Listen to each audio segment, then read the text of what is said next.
Hello everybody, welcome to another episode of the Wild Doggies Fan Podcast. If you're new here, please like the video, comment down below, subscribe and stay tuned for all future videos. Welcome to episode 19. We're going to cover Preseason Week 2, the review of that. We're going to do some player of the rounds. We're going to get into team list for Week 3, tips for Week 3 of the Preseason Challenge, some more Project SuperCoach, and then teams to watch in 2025. So, a lot to do in today's episode. But before we do that, we must address the elephant in the room. In last week's video, I forgot to cover a particular game. On Saturday night, the All-Stars game commenced, and I completely missed it. I watched it, but I ultimately forgot to talk about it on this episode. Didn't give any tips, didn't give any predictions. The game just went over my head. I didn't even clock it, which is, not the best, but hindsight is a wonderful thing. So what I'll do now, I'll just do a quick review of that game, and then we'll dive straight into the episode. So, first things first, the Maori team won this game, 10 points to 6, very low scoring game. It was honestly just a really great game of footy. Both teams were attacking hard, defending hard, putting their boys on the line. It was some real finals footy stuff. This meant a lot to them to play this game. It meant a lot to them. Big standouts, Shaq Mitchell, Josh Curran for the Indigenous team. For the Maori team, Callum Ponga, Dane Gagai, Jesse Arthurs. You got the man of the match. You got the the Preston Campbell medal. So overall, it's a great game. I think that Curran try should have been allowed. I don't think it should have been disallowed, but that might be my Bulldogs bias kicking in. But yeah, I think Curran should have scored that try, and maybe the Indigenous team should have won this game. Overall, it was a great game. 0-0 at half time is pretty insane. This was a very great, intense game of footy, and it really showcases you that these guys are ready to get back into footy and start playing again. For a lot of these boys, this was their first form of football in general. So, it was great to see them play some football again, and how excited they'll look to be playing football. It's just great. So now that that's done, we're going to get straight into the review of the Preseason Challenge Week 2. The first game, Raiders and Sharks, ended with the Sharks thumping the Raiders 40 points to 10. Look, at half time, the score was fairly even. It was 12-10. It was very close. But then the second half, the Sharkies just ran away with it. AFB, Trindle, and Ramian all scored a try in 5 minutes. And then a few of the other boys scored some of their tries. It was a pretty convincing win. It was a very dominant game by Sharks in the second half. AFB was an absolute machine. That try he scored, he bulldozed through the Raiders defense. Ramian was really good as well. He was solid. Nico Hines, man, he was also really good. He scored the first try for the Sharks, and he was really good. In this game. And yeah, Raiders, a bit disappointing. Mainly it was their first graders were playing, but it could have been worse. No, actually, not really. I don't know. It was a very disappointing game from them, but it's kind of what I expected for the Raiders in 2025. I'm going to be honest. The more interesting stuff is later on, because a lot of these games were blowouts. Parramatta beat Newcastle Friday 6 o'clock 44-18. Another very convincing dominant win. Literally in the second minute they scored and they piled on some tries. Some real standouts though: Kelma Tuolangi, Joash Papali'i, Jordan Samrani. They're all really good. Ronald Volkman was actually a really good halfback in this game. Dylan Brown, all the recent stuff about his contract, he was actually really solid in this game. From Newcastle, it was fairly disappointing that they started pretty well. They managed to get that Greg Marzoo try, which was really good. Fletcher Sharp looked really great at 5'8", but it wasn't good enough. And honestly, their attack looks pretty bland at times, and Parramatta were able to just absolutely thump them. So yeah. The other Friday night game was even a bigger blowout. Dolphins beat the Cowboys 50 points to 8 in an absolute dominant performance. The only real standout for the Cowboys, Robert Derby scoring a try, which is really good. Other than that, it was just a complete domination from the Cowboys. from like the opening minute, they were relentless. They were just scoring try after try after try. Like, one of their young guns got a hat-trick. Avril managed to score a try in there. It was a really convincing performance. Again, I think this is like the most amount of points scored by a single team in a trials match ever. So, props to the Dolphins. They looked really hungry for football. And it was a very convincing, dominant win. Now we'll cover the Saturday fixtures. The first one, Warriors and Melbourne. Warriors got the win 36 points to 10. The halftime score was 36-0, so this was a very one-sided game by halftime. Like, the game was over by halftime. Warriors were up 36-0. They were absolutely dominating them. There was a brief period where they were scoring like set after set, which is tries. RTS was the absolute standout in this game. He was so good. Luke Metcalf was really good. Really good halfback. For SuperCoach purposes, he was a key player for me to watch, and I was very impressed. As I said earlier, RTS, absolute standout. He was so good. That try he scored where he did all that footwork, that was like, just reminded me of the old prime RTS. From Melbourne, well, obviously it's unexpected Melbourne to have a performance like this, so were very disappointing. The only player I was really concerned about was Stefano Utukumanu, who had a very lackluster performance. He was quite poor, actually. But again, it's trials, they're just kind of like warming themselves up. I'm sure they'll be fine once the season starts. Unless the Panthers curse is real and for the first time ever, Melbourne miss out on the finals. So, you never know. The second game on Saturday, Rabbitohs and Manly. Manly got the win 34 points to 24. However, the game was done by the 60th minute or 65th minute because not Parramatta. The Bunnies scored 3 tries in the last 6 minutes of the game. 74th, 77th, and 78th minute were South's tries.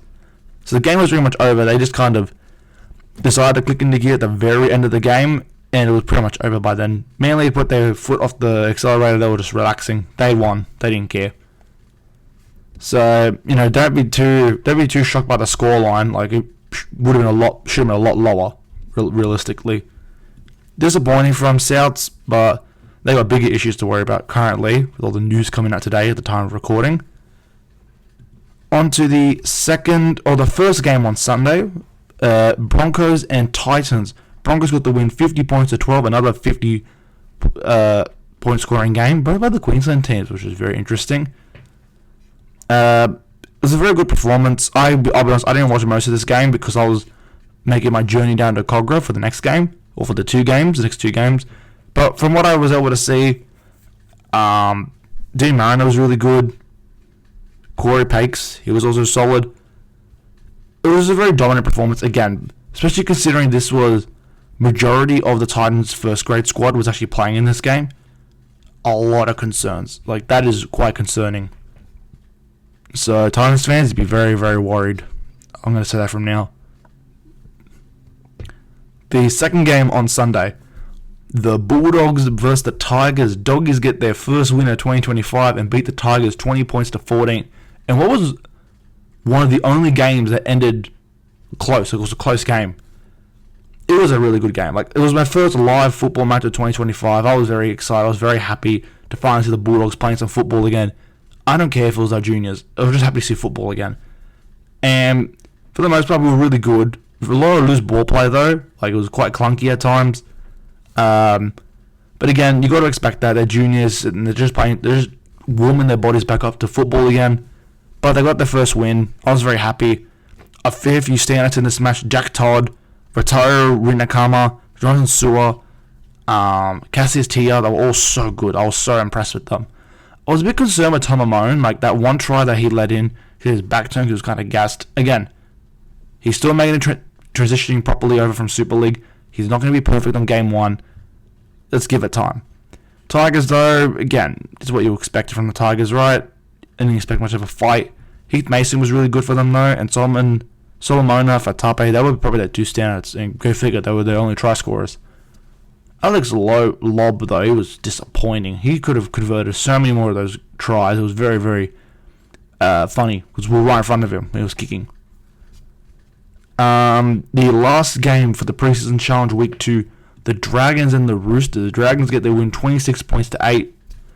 It would have been a higher scoring game considering the lineup the Dragons had with, what was it, 80% of their first grade squad playing. Like, they had to win. Like, if they lost this, all hell would have broken loose. People would have been laughing at them, mocking them, because that would have been very disappointing. Even though I tipped Roosters to win 1-12, I should have probably thought about it more. Like, this is like their first grade squad, Dragons. Like, they had a lot of their first graders playing. They had to win, and that's what happened. They won, and they were solid. Bit of a boring game, I'll be honest, compared to the Doggies game, but still, Dragons got their first win in 2025. They looked really good, but again, it was trials against the C grade Roosters squad. Like, let's not get too cocky. Dragons fans, better watch out for round 1. That's all I'm gonna say. Speaking of round 1, that'll be coming up very, very soon. Tickets are on sale now for the Dragons and Bulldogs game at Cogra round 1. That is on Saturday at 5:30 p.m. at Cogra. Please go buy tickets. Tickets are on sale now. Please go buy tickets. Let's turn the Hill blue and white. Let's turn Cogra into Belmore 2.0. Like, I've already got my tickets. I don't know why people got their tickets. I want this to be a seller. I want this to be one of the biggest round 1 matches we've ever seen. You know, 2 teams in a bit of a derby match playing at the local ground. This is peak Saturday football. Like, surely we get a sellout for this game. So please spread the word, get your tickets. This is going to be a fantastic game. But we still got just over 2 weeks to wait for that. So let's talk about the games coming up in only a couple of days. But before we do that, actually, we still have to do our awards for this round. We'll do a player of the round, team of the round, game of the round, worst team of the round, and worst game of the round. So for team of the round, I'm going to give it to the Dolphins. They were just really good, very dominant performance. They were probably, out of all the teams that were dominant, they were probably the best at it. Like, they just looked really good and a very formidable team going to 2025. Game of the round, I know it's going to sound biased, but I'm giving it to Bulldogs and Tigers. It was the only game that looked like close, that could have been, like, it was the only game that was a convincing game of like consistent football from both teams. It didn't look like one team dominated the other. It was equal football, and I was glad it was our team. But we had a really good game. Worst team of the round, I'm going to give it to, there's actually a lot of candidates here. I could give it to Melbourne. I really could. But I'm going to give it to Cowboys, man. They were just absolutely abysmal. Like, that was a poor performance from them. Worst game of the round, like the biggest sleeper, I'm going to give it to Dragons and Roosters. Like, it just wasn't entertaining at all. I was very disappointed. So now that's over, we'll now be doing our team lists and tips and predictions for Preseason Challenge Week 3. So I'll go through each team, all the teams, and I'll do my try scorer and my tips for this game. So the first game will be on Friday night, 6 p.m. at Leichhardt Oval, Manly and Panthers. A lot of juniors in these squads. For Manly, the big standouts, Ruben Garrick, he'll be captain for this game and he'll be playing his first game. Jas Tavanga will be at hooker, Ethan Bullimore as starting prop, Ben Travojevic as starting second row, Nathan Brown at lock, starting lock, Chris Patolo on the bench. That's really it in terms of like real standouts for Manly.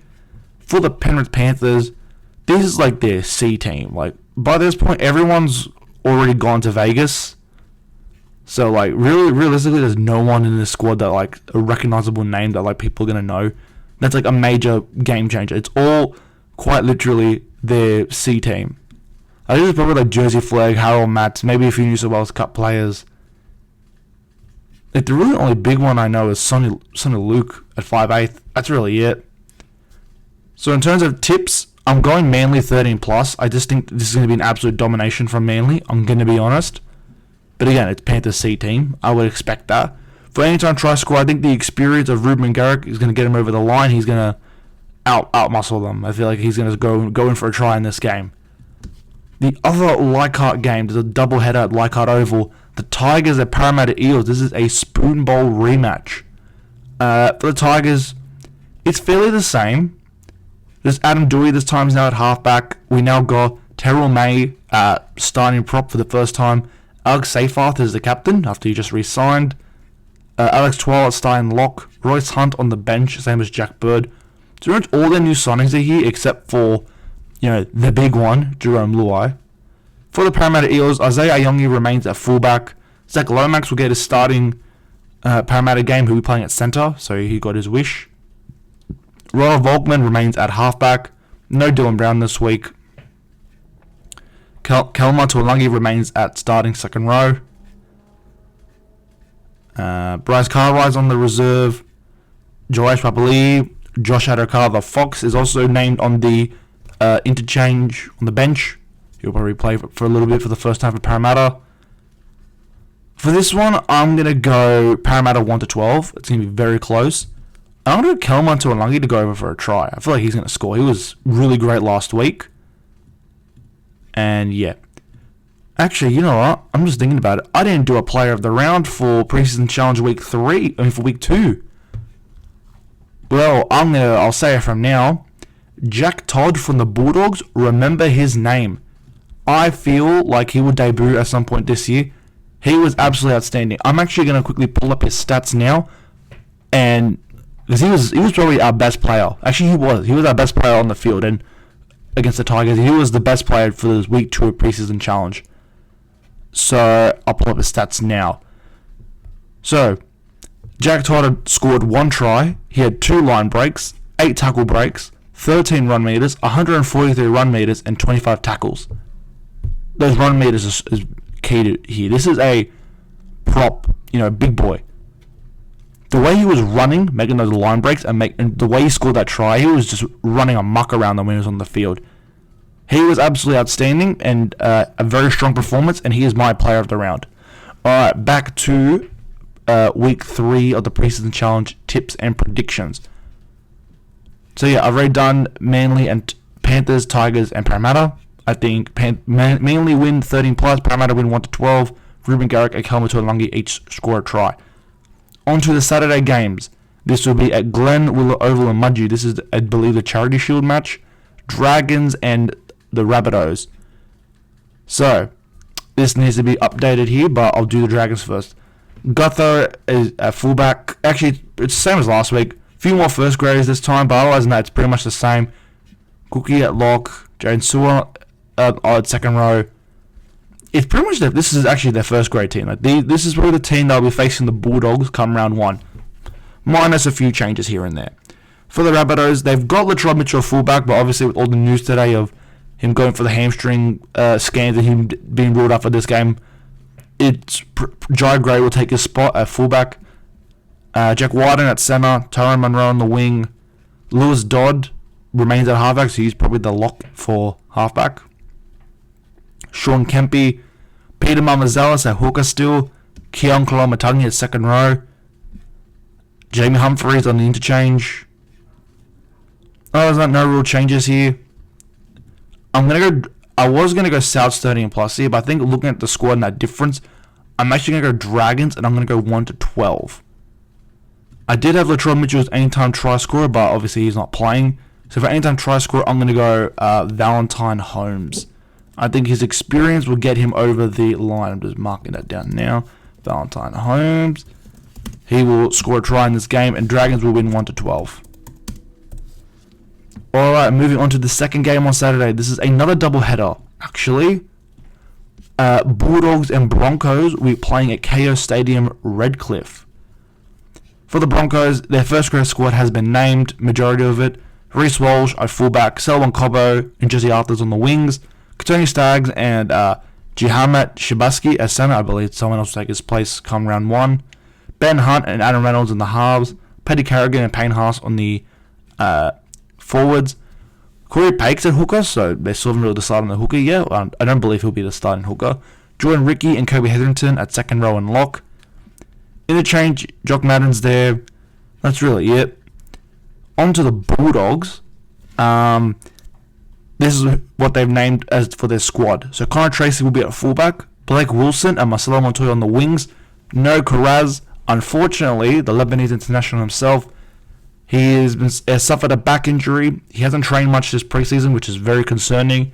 He's on pain management at the moment, and it's already been confirmed he won't play round 1, but he will hopefully he'll be playing as soon as possible, round 2 or 3. Praying for a speed recovery for him. I really can't wait to see him play again for the Dogs, score a bunch of tries, but his health comes first, and if he needs to take miss the first couple of rounds, but he misses the first couple of rounds to get his back sorted and comes back strong, that's okay. As long as he's back fighting strong and fit, because he's an absolute workhorse and an absolute outstanding player. In the centres, Bronson Sherry and Stephen Crichton, the captain. Matty Burden and Toby Sexton as the halves. Max King and Sam Hughes, the starting props. Reid Marnie at hooker. Kick-out and Preston at second row, and Kurt Mann at lock. This is my ideal 1 to 13. This should be a 1 to 13, obviously plus Carraz, obviously. But this should be our starting 1 to 13 going into round 1. The only thing I can say about this Carraz injury, though, I think Wilson and Montoya both starting is a bit of a blessing, because now we can really see who's going to be the better winger and which one will get picked for round 1. I think it'll be Marcelo, but I'm also really hoping for Wilson. I do think he's got so much potential. Like, he's an absolute freak of a winger. Also, Nari Tuala will be out for 10 weeks with a fractured foot, wishing for him to have a very speedy recovery. For the bench, Bailey Hayward, Josh Curran, Curtis Moran, Jamin Salmon, Ratu Runakama, Joseph O'Neill, Cassius Tia, Blake Taff, Harry Hayes, Jonathan Sewell, and Luke Smith. Very solid bench rotation. You will notice 3 big names aren't there. Daniel Sulika-Fafita, Tom Amone, and Satili Tupanua. Sulika-Fafita and Amone will be playing New South Wales Cup this weekend, so they get more game time. Gus will confirm this. And for Satili, apparently he's been in rehab with an injury. He's also expected to miss round 1, but will be playing hopefully round 2, so he's another player wishing for a very speedy recovery, and we have him strong and fit for round 2 at Belmore against the Titans. Obviously, I'm backing the Dogs to win this 1 to 12, and I'm going to go Connor Tracy for a try scorer here. I think after last time he'll want to score a try again. Okay, moving on to the third Saturday game, but the second game of this doubleheader at KO Stadium in Redcliffe. Dolphins and Titans on the Queensland Derby. A lot more of the first grade squad for the Dolphins has been named. Nahama at fullback, Asako and Bostock on the wings, Farmer and Avarillo in the centres, Nikorima and Isaiah Gatoa as 5'8" and halfback, Daniel Saifidi prop for the first time, Kurt Donahue at hooker, Felice Kafusi at prop and as a captain, Kaluki Fenefuyaki at second row alongside Max Plath, and Tom Gilbert at lock. Junior Tupou on the interchange alongside Kenneth Bromwich, Mark Nichols, Ray Stone, and a few others. For the Titans, Jalen de Groot still at fullback. They sort of named majority of their first grade squad, like the round 1 team, which is fine. Fafita though, named at second row. That's really the big one here. Keanu Kinney on the bench. Same as Tino, Big Tino himself, he's there. Khalees Haas. So, Jaden Campbell, Alefiano Campero. So they got a lot of their actual first graders more so on the bench rotation. They'll eventually start playing. So, but I still think Dolphins are going to smash them here 13 plus, and I'll go for the hammer for anytime try scorer. On to the second last game for this week. Roosters and Newcastle will be playing at Gosford. The Roosters have named more of their first grade squad. Teddy at captain, Tupou on the wing alongside Dom Young, Robert Toy and Mark Nawanganita-Wase as centres, Seanon Smith and Chad Townsend as the halves pairing, Lindsay Collins, Spencer Lanu at prop, Connor Watson at hooker, Angus Crichton and Victor Radley at second row, and Sia Wong at lock. For the bench, now Butcher, Navajo White, Fatelli Palga, Blake Steve, Jake Elliott, Ethan King, just to name a few. For the Newcastle Knights, Kalen Ponga at fullback, James Schiller and Greg Marzul on the wings, Dan Gagai and Bradman Best in the centre, so more of the first grade squad. Fletcher Sharp and Tyson Gamble as the halves pairing, so they're still kind of experimenting there. Jacob Saifidi, Phoenix Crossan and Leo Thompson, future Bulldog. Dylan Lucas at Kai Pierce Paul second row and Tyson Frizzell at lock. Jane Brayley, Jack Hetherington on the bench alongside Brio Jones, Matt Croker, Jack Cogger, and Will Price. I'm backing the Roosters in this one. I'm going to go 1 to 12, and I'm picking Mark Nawanganita-Wase for an anytime try scorer. Now for the last game of the Preseason Challenge Week 3 and the last game of the Preseason Challenge before we head off to Vegas for round 1. The Melbourne Storm versus the North Queensland Cowboys. This will be in Melbourne. So for the Melbourne Storm at fullback, Suafa Longo, On the wingers, Kane, Bradley, and Granderson. Nick Meaney and Jack Howard in the centre. So they're still putting some of their first graders in here. Karen Munster and Tyrone Wishart as your halves pairing. Stefano Ujukumanu at prop. Harry Grant at hooker. Josh King at prop. Sean Bloor and Eli Katoa, the second rowers. Trent Lear at lock. On your bench, Bronson Garlick, Joe Chan, Tuikama Kamika, Lazarus Valalepu, and Ryan Pappenhausen at jersey 22. For the North Queensland Cowboys, Scotty Drinkwater named at fullback, Braden Burns and Murray Taulagi as your wingers, Jackson Purdue and Velame Valia as your centers, Tom Dearden and Thomas Duffy as the halfback and 5/8 pairing, Jordan McLean, Sam McIntyre as your props, Reece Robson at hooker, John Bateman, Jeremiah Nanai second rowers, and Ruben Connor at jersey 13, Harrison Edwards, Carl Lloyd, and Griffin Neem for your bench. And then that's about it. For this one, though, it's a bit tough. I want to back Melbourne, but I also want to back Cowboys. I'm not too sure. I'm going to stick with Melbourne, though.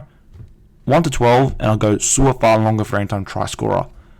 So that is my tips and predictions for the Preseason Challenge Week 3. And yeah, very exciting stuff. This is the last week of Preseason Challenge. The week after, the NRL will kick off for 2025, and we'll finally get our footy back, kicking off in Las Vegas. But before we get to any of that, we still have to continue with this episode. So now we move back on to Project SuperCoach 2025. For all those who haven't joined in or haven't watched previous episodes, I am currently building my SuperCoach squad for 2025. Week by week, I am breaking down each position to you, the listeners, and we slowly build the team for round 1. This week, we'll be doing halfback and 5/8. We've already done props, second rowers, hookers. Now we're moving on to the halves. So how I do this, I go through the 5 best cheapies in each position, then I do the best gun plays in each position. So you will see, once I've covered each section, you'll see on your screen, you will see what the team currently looks like and where each player is put in the squad. So without further ado, let's get started. Let's begin with the cheapies for 5/8. At number 5, Jackie Wyden from the South Sydney Rabbitohs. Look, $486,700, fair bit of money, but 9% ownership, so people are owning him. I think he's a solid pick. I wouldn't pick him though. At number 4, Chanel Harris-Tavita from the Warriors, $330,500, 2% ownership. Again, the Warriors are very much experimenting with their halves pairing, so you don't know who they're going to pick. I think I do, given what Preseason Challenge has shown us. And yeah. At number 3, Jake Elliott from the Roosters, $198,800. It's okay. Look, 6% ownership though, so people are clearly putting him in their squad. I personally not. I don't think he'll really get much football time this year, and I think there are better players to put in that 5/8 position. Sorry.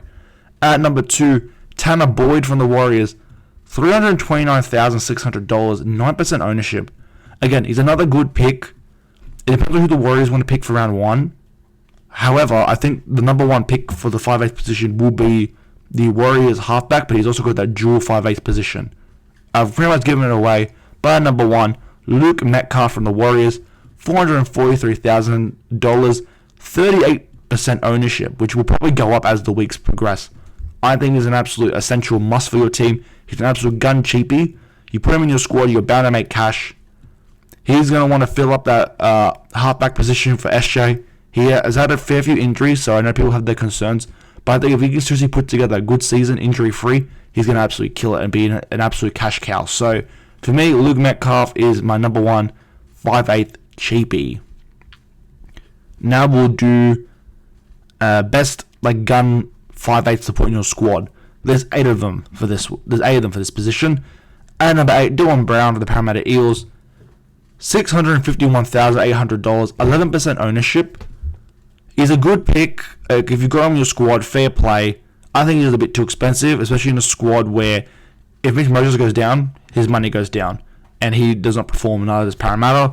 So I wouldn't be harping on him too much in your squad. At number 7, Lockie Galvin from the Tigers. He's a bit of a pod play here. $624,200, 5% ownership. Again, it's a good pick, but I do think the other player in the halves with him is a better 5/8 pick if you're going to pick someone from the Tigers. At number 6, Blaze Talangi from the Penrith Panthers. $562,600, 13% ownership. For someone that hasn't played for the Penrith Panthers before, I don't know what to expect from him. I don't know if he's going to jive with the team. I don't know how him and Nathan Cleary are going to go. So people are harping on him, but I'm going to hold off currently. At number 6, Jerome Luai from the Tigers. $582,200, 25% ownership. A lot of people are saying stay away from him. I agree. I don't think putting him in your squad at the start is really a smart play. Again, he does have a lot of potential, so it's up to you ultimately, but I don't think Jerome Luai is the go-to pick for round 1. At number 4, Tommy Dearden from the Cowboys, another pod play. $597,600, 5% ownership. Look, he was the best 5'8 from last year, but that doesn't always mean he was the best SuperCoach 5'8. I'd say hold off on him. However, he looked really good. These next 3 are all my top 3 picks. Obviously, I don't know why I said that. At number 3, Cameron Munster from the Melbourne Storm. $609,000, 12% ownership. My only issue is his injuries. All it takes is one bad injury to him, he'll be gone for like 12 weeks. And I can't have that in my squad. Other than that, he's an absolute gun for 5'8". If he unlocks himself and him and Melbourne fly, his SuperCoach points are going to go up, his money will go up, and everyone will be very happy. However, I'm still holding my reservations on him. At number 2 is my ultimate pod play for this. Someone who I considered for a long time to be a part of this squad until recently. At number 2, Braden Trindle from the Sharks. $553,900, 2% ownership. So he's the least owned player in this squad, in this whole list. For a long time, I had him on my squad paired up with number 1, but he does cost a bit of money. And we don't know how the Sharks halves pairing is going to mix this year. Like, is it going to be the Nico Hines show? Is it going to be the Trindle show? Are they going to finally click together? We don't know. So he's a pod play. I did want to have him in my squad because I am very high on the Sharks this year, but I'd rather not. I do really want him, but my issue is I don't want to put him in my squad and then Nico Hines takes over. He gets all the SuperCoach points and his value goes up and Trindle's goes down, and that's a waste. I'd rather know what I'm going to get from my number 1 pick. He was my locked-in 5'8" for all of last year. At number 1, Matty Burden from the Canberra Bankstown Bulldogs. $648,700, $648,700, 8% ownership. He was always a lock for this team. Like, when I first got this app, he was one of the first few players I just set and forget. So he was so good for me last year. He scored me so many great SuperCoach points, made a lot of money. He had his off weeks, but I'm willing to make that sacrifice for a player like him, who I know when he's switched on, he will get you massive SuperCoach points. Again, he does all the goal kicking. He can score tries. He can do a lot of ball running, as 5'8s can do. So for me, my number 1 pick, Matty Burden. So as you see on the screen, my starting 5'8 is Matty Burden. In the second spot for 5'8, I've got him in my reserve, which means I'll definitely be putting him to score points for me round 1. Luke Metcalf. I just think he's an absolute must for this team, as I said previously. So those two are my 5'8 pairings. Now we're moving on to the halfbacks. Very key position. And recent revelations have changed a lot for the outcome of this list. So, at number 5, Lachlan Ilias from the Dragons. $348,500, 3% ownership. Again, you don't really have to put him, but again, Dragons may explode this year, so he's a good pick. Isaiah Katoa from the Dolphins, $390,700, 5% ownership. Again, if he really unlocks himself this year with the Dolphins, he could be an absolute must, essential cheapie. But I do think there are better options. At number 2, Jamie Humphries from the South Sydney Rabbitohs, $305,400, 3% ownership. Again, he's a really good player. He can score you points if it's already been projected to score a lot, but that's if he's playing. And I think number 2 will get the starting halfback role over him, so I might as well get to him now. Lewis Dodd from the Rabbitohs, $336,000, 10% ownership. I think is another key player. If you've got him in your team, you're going to do well. However, I think the number one pick is just a lot cheaper, especially because now with recent revelations with all the news I've been hearing around the Cowboys, I think Thomas Duffy from the Cowboys is going to be the starting halfback, and I do think at his price he is guaranteed to make you money. $198,800, 12% ownership. That's obviously probably going to go up as the weeks progress. He's my absolute number one cheapie halfback, and he will be 100% in this squad. The cheaper, the better. Now we move on to the gun halfbacks. I'm sure most of you can already kind of figure out who's on this list. I'll make this quick. DCE from Manly, $646,500, 3% ownership. Again, if Manly switch on, he may score himself a few tons here and there, but there are better options. Mitch Moses from the Parramatta Eels, $628,900, 8% ownership. He's a really good pick. I feel like if he can seriously stay injury free, he will be in for a big year. But again, I saw my questions around Parramatta as a whole. I am still predicting them to not play finals footy, so I'm not too confident to put him in my squad. These top three are some of the most expensive, but some of the most owned players in SuperCoach. They're all good. And number 3, Jerome Hughes from the Melbourne Storm, $805,200. I just think at that price and a 7% ownership, people are clearly getting him in their squad. But with an over 800,000 price tag on his name, to someone who, if Karen Munster takes over the show, he'll drop in points, and obviously he'll drop in value. I'm not going to put him in my squad. And number 2, Nico Hines from the Sharkies, $735,500, 18% ownership. Look, I think at that price, he's got so much potential to make a lot of money. There was a point last year where he was like $1 million. So he obviously, when he switches on, the Sharkies, mate, they go flying. Again, I am very high on the Sharks this year. I do think they are a top 4 team. Again, I think they are pushing for a premiership. And then Nico Hines will be the driving force behind it.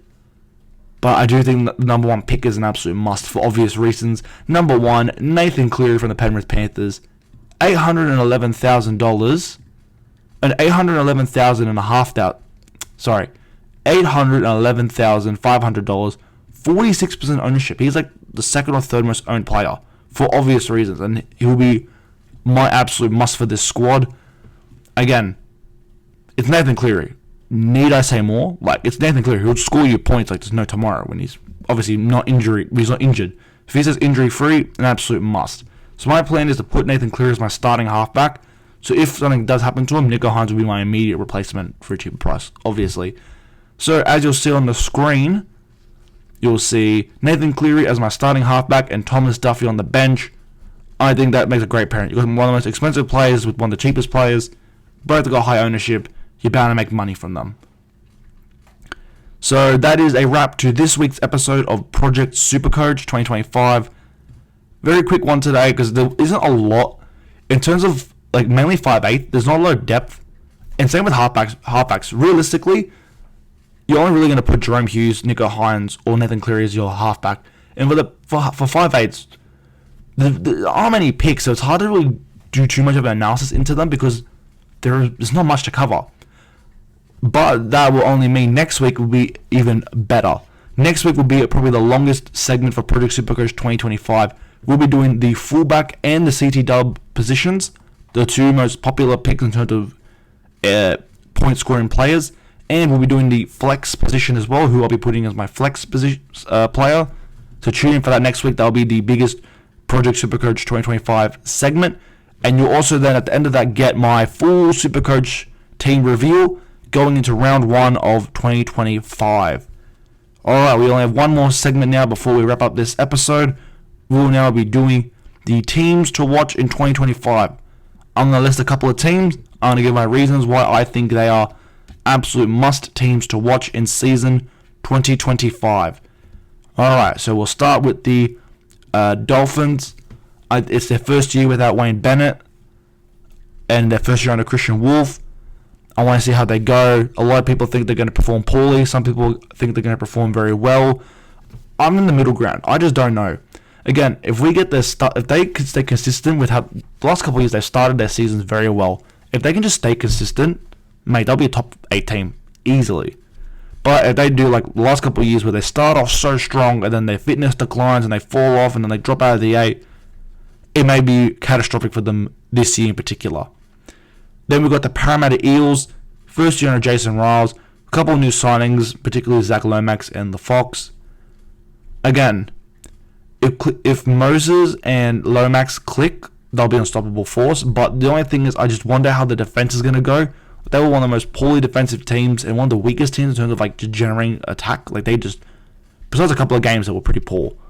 So I do think they will perform poorly this year, but only time will tell. And I will be doing a ladder prediction soon, so you'll see actually where I do place the Parramatta Eels on the ladder. Hint, it's not top 8. Next, the West Tigers. Obviously, second year with Benji Marshall as coach, and all their key signings, like Jerome Luai, Royce Hunt, Terrell May, Jack Bird, Gerald Skelton. Like, these are all great players who've come from great systems, and I just think if they can just jive together, they might be people rate them as a spine. I don't know. I saw my questions. I think it's still very, very early, but people were saying this about the Bulldogs as well in 2024. I have my questions about the Tigers. Look, they could easily, they could push for top 8. I just think it's too early. I think give it a couple more years, they'll finally play some finals football again. Then the St. George Illawarra Dragons. Look, they've obviously signed 3 veterans and, not a rookie halfback, but a young, inexperienced halfback. Even though, yes, he's played finals footy, he's still quite inexperienced. I don't think they'll do well either this year. I know some people think they're going to play finals footy. I think it's still too early. I think they need another year together. I think 2026 will be the year they play finals footy. I think we still have to wait on them, but they're still a team to watch. Then the Brisbane Broncos.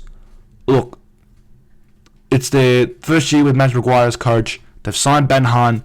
They've obviously had some off-field issues with Ezra Mam. I think with just that squad and the coaching of Matt Maguire, I do believe they will play finals football this year. Where they fit on the ladder, though, that is obviously we'll see how that plays out. But I think they'll be in the top 8. Where they fit, though, you'll have to tune into that episode eventually when I film it. The South Sydney Rabbitohs. For a while, I thought they were going to play finals footy this year. With Wayne Bennett as coach, with their squad on paper, they should be an unstoppable force. But then with all their recent injuries, Cam Murray, Latrell Mitchell, both praying for speedy recoveries for them. They both had horrible injuries. Cody Walker, there's a few others in between. It's been a horror show for them at the moment with injuries, and I just don't know if they're going to play finals footy. And now their biggest rivals, the Roosters. I think they've lost so many players that everyone's got to tune to watch to see if they're going to crumble under pressure with all their new young players and the inexperienced team in general. I don't think that they'll play finals footy. I think they're going to be a team that's going to drop out of the 8. I know, hot take, but I don't think they're going to play finals footy. And yeah, they're a team for me to watch, absolutely. Then we've got the Cronulla Sharks. I think they're going to be a top 4 team. They're going to push for a premiership potentially this year. With their squad, they are an absolute dominant force. They're high attacking, high defense. They've now signed AFB, one of the best prop at the moment, in that already immense forward pack. Mate, these guys are easily top 4. They should be literally pushing for a premiership this year. They are an absolute juggernaut team. Anyone who beats them, hats off to you. They are a dominant force, and they'll be a team to watch this year. The last team, obviously for me, the Canterbury Bankstown Bulldogs are the team to watch in 2025. Some people are preying on their downfall. Some people are hating on them. Some people think they're going to get second-year syndrome and they're going to, collapse and implode on themselves. Others think with the system they've got built in place and the mindset, mentality, and the defensive system that they're going to persevere and play finals footy again and potentially even top 4 for them. I'm obviously in the second. I'm in the whatever the ladder is what it's called. I'm the second group. I do believe the Bulldogs will play finals footy again, potentially top 4. I do think they'll be top 4. I won't say we're on the ladder though. You'll have to tune in to that episode. But I do think the Bulldogs are a team to watch with some of their new signings and with the second year syndrome effect potentially kicking in for them. They're a team to watch for both the haters and the lovers of the Canterbury Bankstown Bulldogs. And yeah, I think with that we're done for today. Alright everybody, thank you for listening to another episode of the Wild Doggies Fan Podcast. If you're new here, please like the video, comment down below, subscribe and stay tuned for all future videos. Please follow me on Instagram at the Wild Doggies Fan. I post tons of content on there, all sorts of edits, memes, all Bulls related content, all stuff to push the game forward. Again, please, everyone listening who hasn't bought their tickets yet to round 1, go on Ticket Tech, type in Bulldogs, it'll be right there. Get your tickets for the Bulldogs vs Dragons game, round 1 at Cogra, Saturday 5:30 PM, the 8th of March. It's going to be an absolute blockbuster game, one of the games of the round. I can't wait, I already got my tickets. So please, let's sell out Cogra, let's spread that around, sell out Cogra. Thank you all for listening, and I will see you all next week for another episode of the Wild Doggies Fan Podcast.